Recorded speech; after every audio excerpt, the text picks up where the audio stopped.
ายสายลมพัดเป่างามแท้เมืองเราแวววาวสวยสะดุดตาคงใส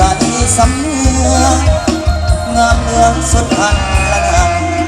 อุดมใสบอกแก้วน้ำทางสองสาวประสามีสุขทั้งปว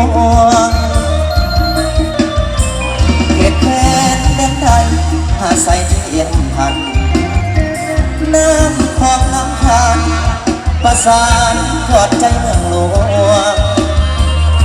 สยามบุรีทิศนี้ยังฟังในสวงเวียงจันทร์เสียงโควงจากมาแสนห่วงคืนนั้นราตรีเสิร์ชสัตว์เวียงจันทร์นครหลวงใจล้านล้านดวงขอน้อมนามัสการบริคำใส่คำมวลทบทวนใจไฟฝันสวรรค์เขตติดสามวันตำนานเมืองไดโนเสาร์จำปาเป็นข่าวสาวลาวพี่น้องคิดพบเส้นของนวลน้องแท้นอเจ้าอาจตะเปิงยังเห็นแล้วไอ้โศกเศร้าบทอ่านผมแสงเมืองเก่า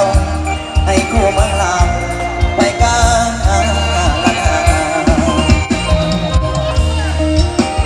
เอาเกี่ยวกันเด้อเอาสมอาศัยปีใหม่2018เนาะขอให้ทุกท่านส่งมารับรู้กันแล้วกัน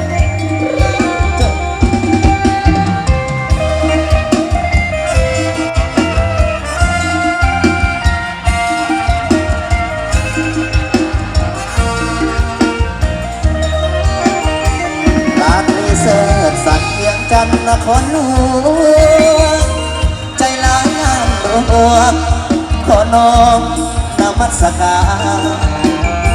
บริคำใส่คำมวลทบทวนให้ใจไปฝันสวรรค์เขตดินสารวันตำนานเมืองไดโนเสาร์จำปาเป็นข่าวสาวลาวพี่น้องคิดพวกเสกอง